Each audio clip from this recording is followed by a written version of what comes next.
This is Runa, and you're listening to the Changemakers podcast, where we share tips, insight, tools, and stories from other changemakers designed to motivate you to become the change you want to see in your world. Make sure you join our Changemakers community at runamagnus.com/podcast. And now, this is your time to sit back, relax, and enjoy. Be able to talk, you want to be able to make a difference, you want to be able to inspire others as a change maker, you have to listen to this episode.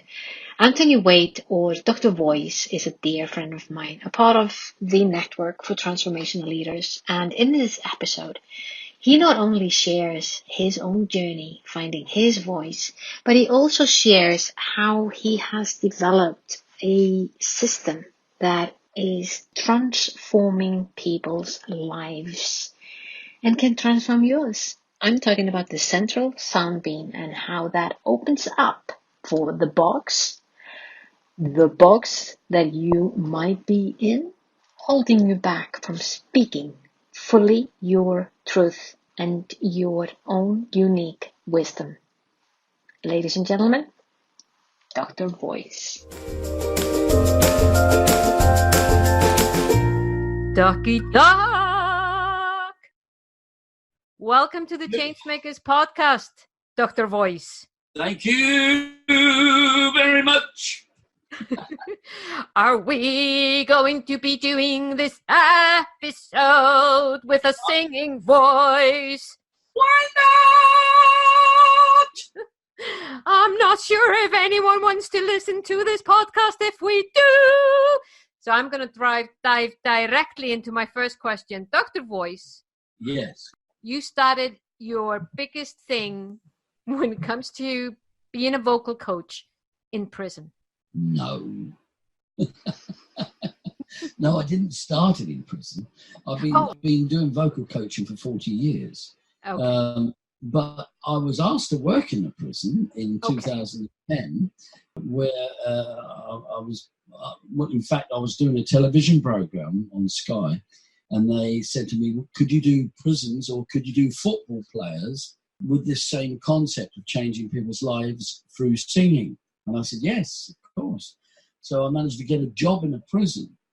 And as I was in the prison, I saw these 14 to 18-year-old kids who were absolute murderers, all doing all sorts of crazy things, bless them, really lost in society, the lost society. It was sad. And of course, I was able to help them through singing and did help the kids in the prison a lot. And then Sky TV decided they didn't want to do it anymore, the TV program. So I was left in the prison, and I stayed there 5 years teaching the kids, because I had such a profound experience of being able to remove their blocks and take them to different levels within themselves, with not just with the singing I did, but in English and other subjects that I taught them. So it was an interesting journey for me, and I learned a lot about humanity in that prison. It was mad. You know, it was quite an extraordinary time. Yeah, I can just imagine. When you think about it, think back in time, what do you think was really the highlight for you, your biggest learning point? What, in the prison? Yeah. I think it comes in this language. I took an English class one day. This is quite an interesting story. And in the English class, I said, right, okay, I want you all to call out some rude words. Any words, negative words, bad words. So out come all these words: angry, peed off, fed up, hate, kill, and all these terrible words were coming out. I won't swear on this podcast, but they were swearing. And then halfway through, the energy in the room changed. And this was something I was testing out. And the prison guard said, what are you doing? Look at me. And a fight ensued at the back of the room. And then I realized, oh my God, the negative words had affected these kids, and a fight ensued. So I managed to calm the fight down. We all calmed it down, and the kids then were sitting then. And then all of a sudden I said, let's do some positive words. So I made them start speaking some positive words, like amazing, incredible, uplifting, you know, and all these things. And as one little kid, he stepped forward. It was so funny. He walked forward with his little face and he went, wonderful. And he said it so poetically, he went, wonderful. And the whole room went into laughter.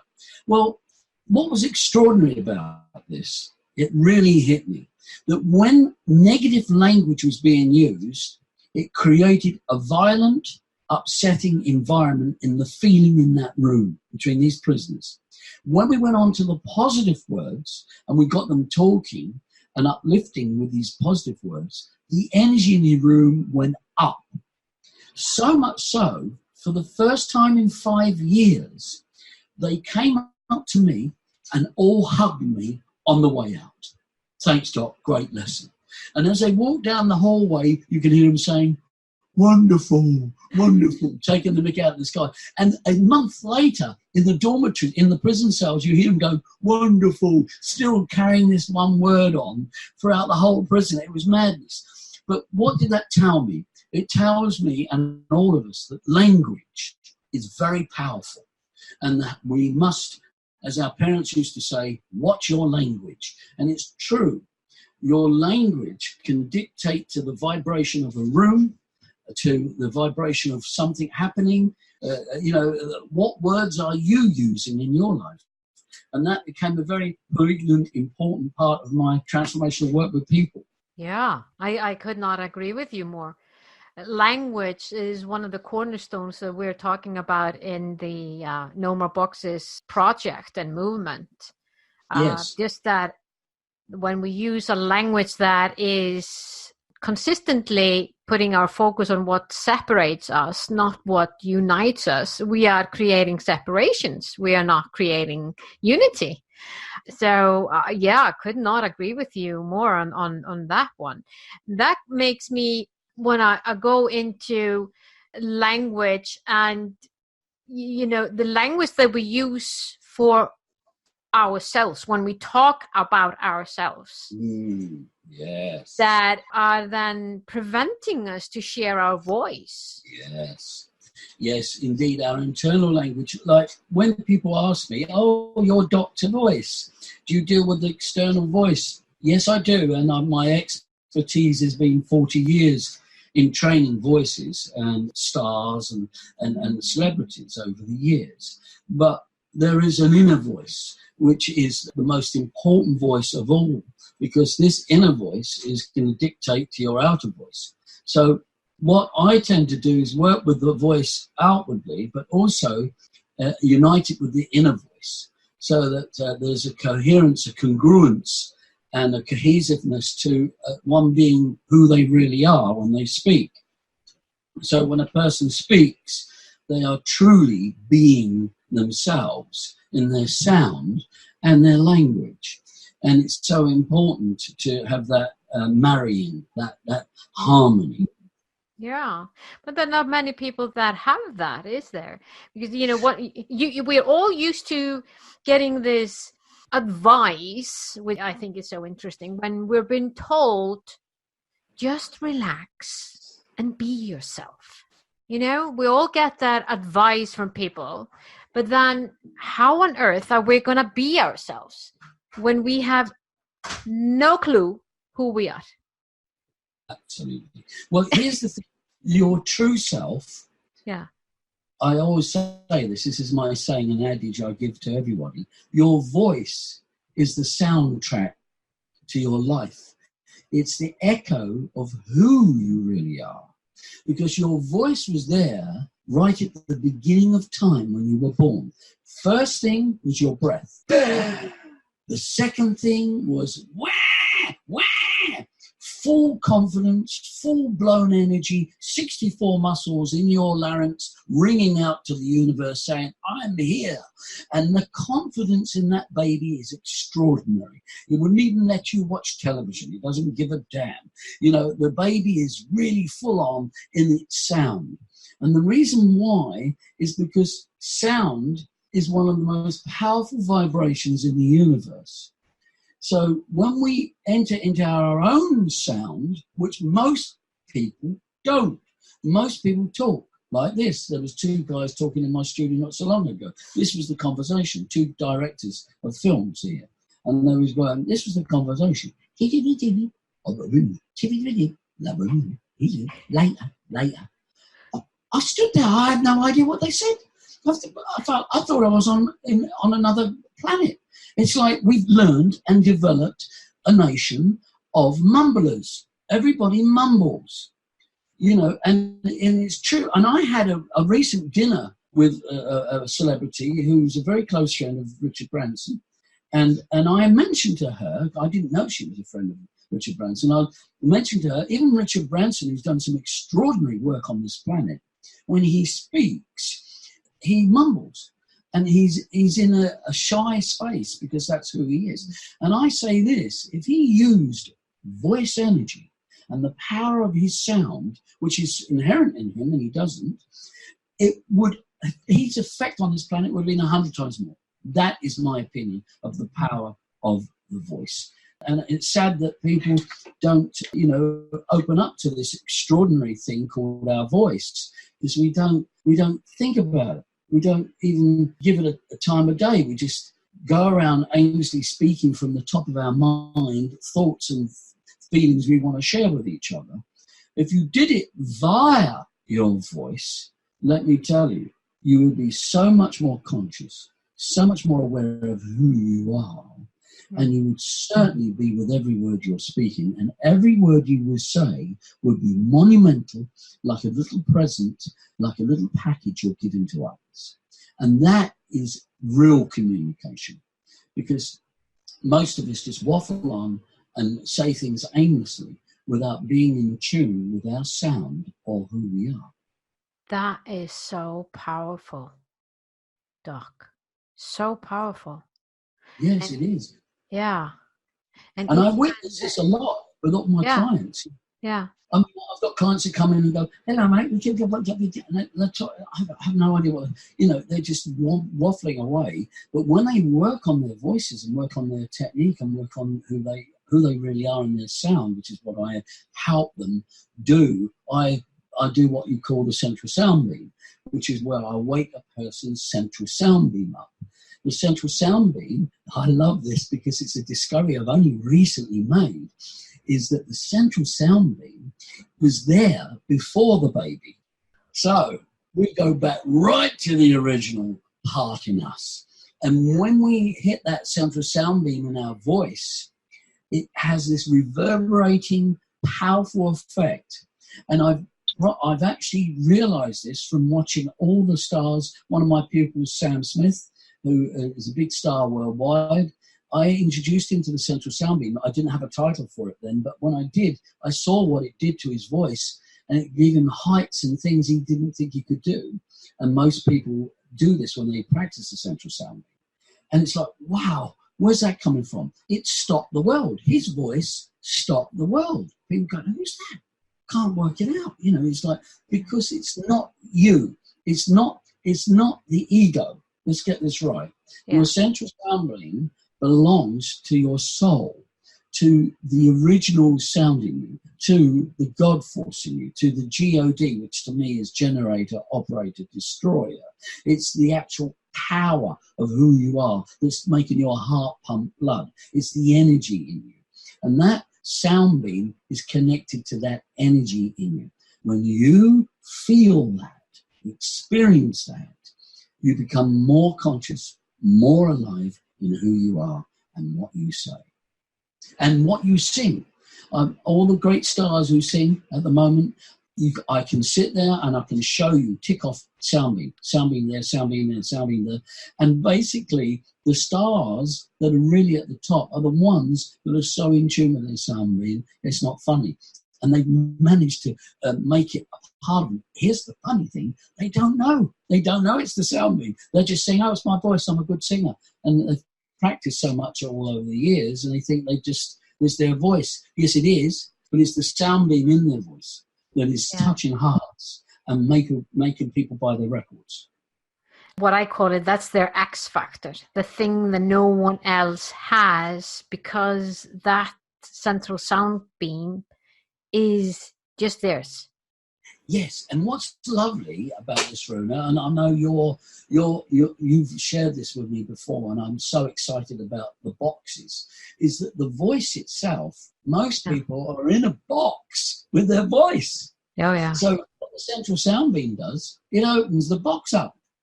And when the box is open, more sound, more presence, more consciousness. Let's get to the word consciousness. What is consciousness? Utter awareness, utter in tuneness in the moment with who you are and what you say and how you feel.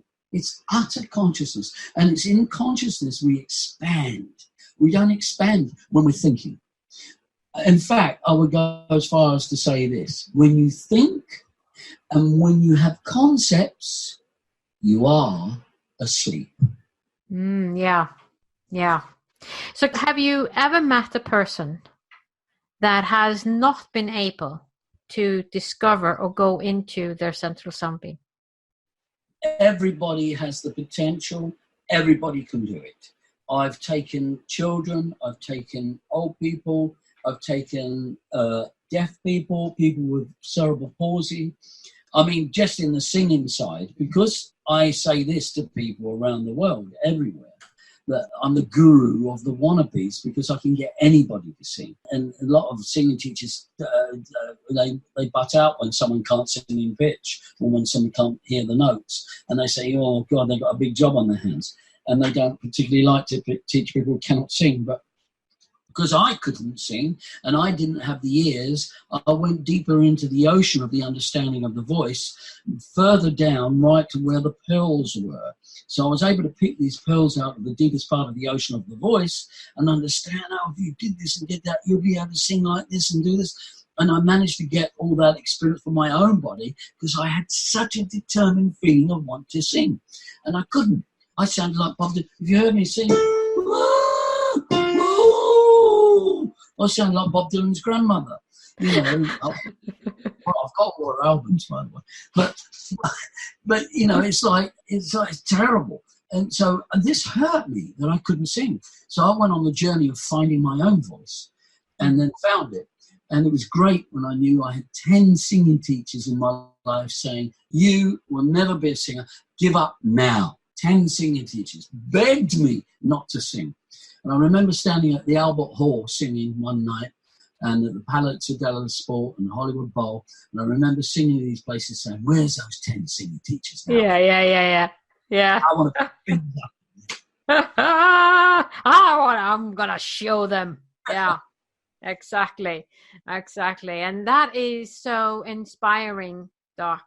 Yes. And yeah, that we all have a voice to share. And it's important for us to allow that box to be big enough, if we, for whatever reason, to give us oxygen and give us that energy so that we can reinvigorate the energy that we have and that we are, and to share our voice. I wish I could do this to your viewers and to every viewer in the world. I don't, because it's private and confidential. When a person has a lesson with me, it is what I call confidentiality. It's rather like coming to a therapist. Their voice is very personal to them. But if I was able to show people, the world, how a person, they're speaking or singing in front of me, and then I put them in the sound beam and they sing and speak after they've been in the sound beam, it is chalk and cheese. It is like, what? That can't be the same person. It is quite extraordinary to witness. And this has really, really been the most profound thing for me over the years, that every time it happens, I get a person that's speaking to me. It could be the head of the stock exchange. It could be a big CEO of a company. It doesn't matter. And he's talking away, and the next minute he's talking, and he says, that's not me. Is that me? I said, yes, that's the real you. That's the real you. And he can feel it. And most of them cry. Most people end up being emotionally moved by the fact they're making sound like they never dreamt they could. And it's extraordinary and uplifting for me to be in this field and be sort of pioneering this to a degree in the world in a different way than most people. Because most people work with voices, singing teachers and vocal coaches are probably not on the same path as me. And this is because I've spent 10 years meditating, in an ashram for 8 hours a day of my life. So I got very strong understanding the inner world, that I was able to unite that with the sounds in us and the way. And that's why I think I managed to learn to sing, because I really focused on the awareness that was needed to become good at singing, which now I can teach very easily with anybody. Yeah, and I've seen that. I witnessed that myself personally. Doc, I know there are change makers listening to this interview, and they're thinking, I want to go, and I want to learn, and I want to find my own central sound being. How do they do that? Where do they go? Where can they find you? Where can they find information that can lead them to their own central sound being? Yes, they can contact me on www.drvoice.tv. That's the old way of saying it. It's just drvoice.tv is my website. I explain a lot of the things on there and the work that I do. And, and I'm very happy to receive emails from anybody that has questions or designs of wanting to know more. I'll personally, with your group of people, Runa, will take a personal touch with you all, those of you that are listening, and if you'd like to go into dialogue with me on this further, I'd be more than happy to do that on behalf of Runa's podcast. Anybody that wants to spend time on the emails with me and sharing with me, and maybe even go on Zoom if you want to communicate further. Oh, yeah. And I highly, highly, highly, highly recommend that. It is a transformative journey and experience to discover your voice. You know what is coming for me right now, Doc, as it's coming to the end? Because we started off with a little voice example. Yeah. I'm not quite sure what the name of the song is, but you know the da da da da da da da da da da adieu, adieu, adieu, adieu, adieu. Is it an Iceland song? No, I think it's a Sound of Music. Oh, right. Where they end and they're saying goodbye. Auf Wiedersehen. Oh, yes, yeah. Yeah? I do. I like that. Go Yeah. on then. Come on, sing it. No, we have a singing lesson here, and this is a brand new way of doing a podcast. We are changing it over to a singing lesson. On that note, Doc, thanks so much for being the guest on the Changemakers podcast. It's been an absolute pleasure, and thank you very much for inviting me and joining me with this. Was this podcast of value for you? I sure hope so. If so, feel free to share the love and give us your generous review on iTunes or Stitcher. And remember that you can always go to runamagnus.com to find out more about the Changemakers and how we can help you drive the change you want to see in your world.